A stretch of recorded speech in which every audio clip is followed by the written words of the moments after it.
Hey, John Martinez here, and as you can see, I am enjoying a little bit of time outdoors here in beautiful Newport Beach, California, spending some time with the family. And as I was thinking about what I wanted to talk to you about today, the topic of the impossible versus the possible came to mind.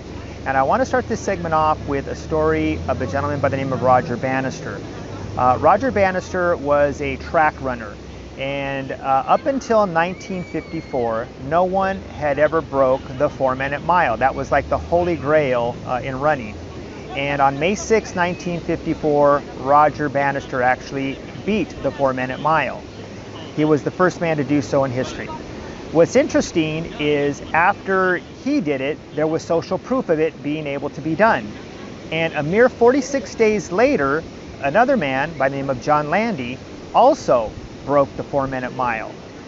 Let me continue on with another little story. So recently, probably about 2 or 3 months back, my daughter was watching a video of one of our neighbors' children who learned to ride her bicycle without training wheels.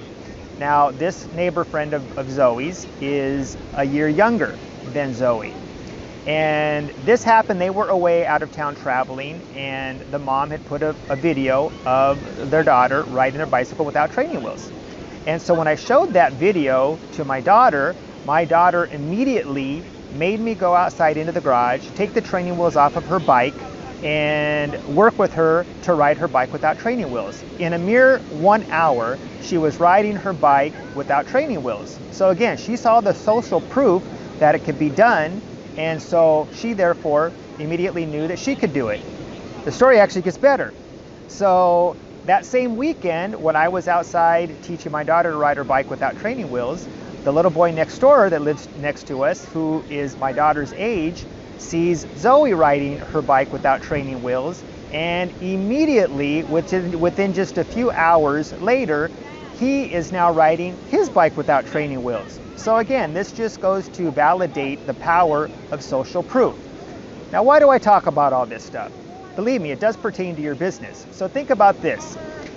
When you think about making $1,000 a month or $5,000 a month in your business, or $10,000 a month or $50,000 a month, or what about $100,000 a month in your business? Now, you yourself may not be doing that yet, but there's tons of proof all around you that it can be done. So it's not impossible. So that kind of leads me to towards the power of what social proof is and how it can affect your business. Get around those people that are doing those kinds of things, and believe me, it will rub off on you.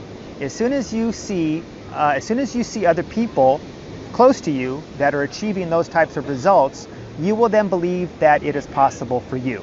Okay? So, the same is true of me. I remember, before I was making any significant money online, I was always, trying to figure out, well, how can I get, to 5,000 or 10,000 or 20,000 or more?